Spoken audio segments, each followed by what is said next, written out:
Hola, muy buenas tardes a todos, bienvenidos a un video más de Resúmenes en Telequia, tu canal de divulgación de las ciencias sociales. Hoy vamos a ver cómo interpretaba los sueños Sigmund Freud y brevísimamente el motivo o la razón por la cual tenemos pesadillas. Quédate porque este video te va a interesar. Como recordarán, el psicoanálisis nace con el libro, publicado en 1899, La interpretación de los sueños. En él, Freud especula que el inconsciente, aquella parte inaccesible para la conciencia de la persona, está, por así decirse, constituida por deseos, pensamientos, emociones que resultan inaceptables para el yo, para la conciencia, para la persona en sí misma, por lo cual se deshace de ellas expulsándolas de la conciencia precisamente hacia lo inconsciente.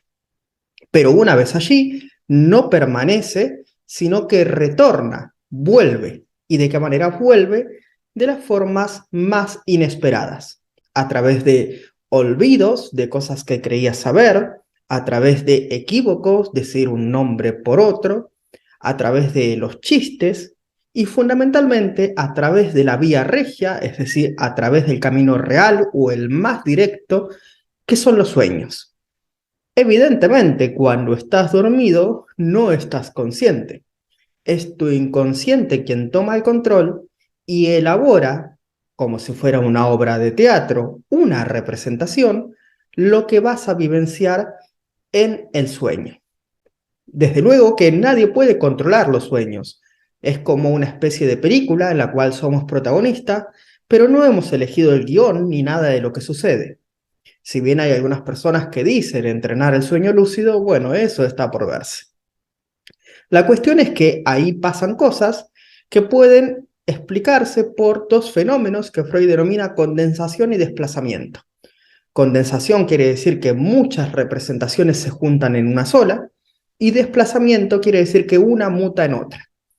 Bueno, todos se imaginarán el paisaje del sueño, donde estás en la casa de un amigo, pero en realidad ese amigo no era él, sino que era otro, y no era su casa también, y de repente están en otra parte. Cualquiera que haya soñado alguna vez o visto Inception sabe de lo que estoy hablando. Ahora bien, ¿qué significan los sueños? Fundamentalmente para Freud son representaciones de deseos inaceptables para la conciencia. Son deseos que están precisamente reprimidos en el inconsciente y por lo tanto soñarlos es una especie de expiación. Es una forma que tenemos, por así decirse, de cumplir nuestros deseos más ocultos, prohibidos o reprimidos. Esa era la concepción clásica dentro del psicoanálisis de qué significan los sueños. Obviamente se cumplen de forma también velada.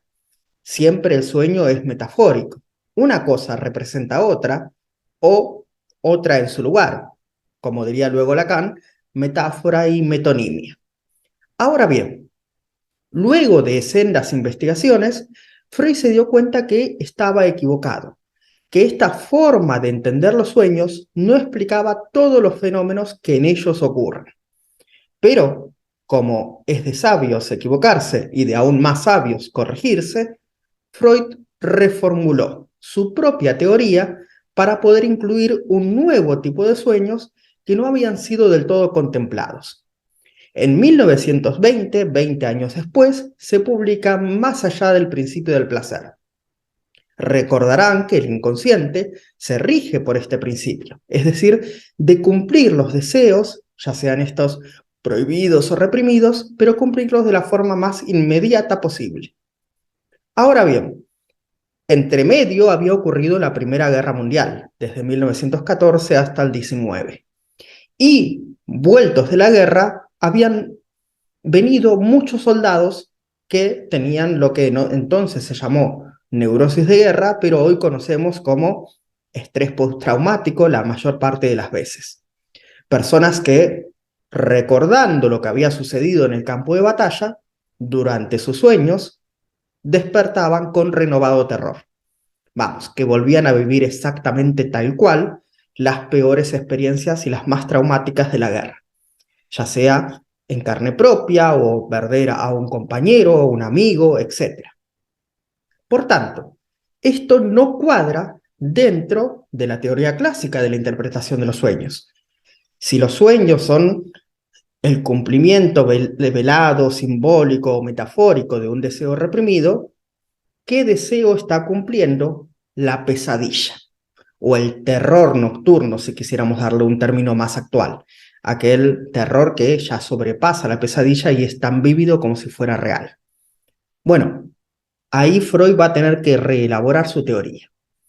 Y va a decir que precisamente en el inconsciente no solamente están estas partes que tienen que ver con la libido, con el deseo, sino que hay partes que tienen que ver con lo contrario, con el dolor, con el displacer y, en definitiva, con la muerte. A esa parte Freud la llama tánatos o pulsión de muerte. Si habéis visto Avenger, saben que hay un personaje que se llama Thanos, que es un apócome de Thanatos, que significa muerte en griego, o era el dios de la muerte para los griegos. Ahora bien, ¿qué es esta parte tan oscura y por qué las personas, dice Freud, en definitiva deseamos la muerte? Bueno, hay una explicación filosófica, bueno, varias explicaciones filosóficas al respecto. Una es porque todo ser quiere permanecer en su ser. Vamos, que vos querés seguir siendo vos mismo. Del mismo modo, el inconsciente, si está ocultando o guardando aquello que fue traumático, doloroso, espantoso para la persona y no lo puede aceptar ni procesar y por tanto lo reprime, ha de querer seguir siendo inconsciente. Y es su forma de reactualizar aquello que fue traumático. Y lo segundo, que es cómo explica Freud la pulsión de muerte. Ese deseo de dolor, de disgregación y en última instancia la disolución de la vida y de las relaciones de la persona. Pues fundamentalmente dice que todo deseo es buscar llegar a un estadio anterior donde no había deseo. Vamos, que por ejemplo si tienes hambre, quieres comer para volver a sentirte como cuando no tenías hambre. Si tienes sed, quieres beber para volver a sentirte en equilibrio y homeostasis como cuando no tenías sed. Del mismo modo, si retrotraemos la cadena causal ad infinitum, habrá un momento en el que, al no estar vivo, cuando aún no habías empezado a existir, no había necesidad alguna. No había necesidad de comer, de beber, de trabajar, de estudiar, etc. Y por tanto, Freud especula que la pulsión o deseo de muerte es un deseo de retrotraer la cadena causal del deseo y la pulsión hasta un momento en el cual no existiera el deseo y por lo tanto no habría necesidad de esfuerzo alguno, que eso cumpliría todos los deseos. Vamos, como se dice en Juego de Tronos, lo muerto no vuelve a morir. Bueno, hasta aquí nuestro brevísimo, curioso y caótico repaso por una concepción de la interpretación de los sueños en el psicoanálisis en Sigmund Freud, tanto de los sueños como de las pesadillas. Espero haberte clarificado algunas cosas y no haberte confundido aún más. Si así ha sido, déjame un like, compártelo con tus colegas y amigos, de esa forma me ayudarías a que este sea el canal más grande de divulgación de la psicología, el psicoanálisis y de las ciencias sociales en general. Un saludo grande y adiós.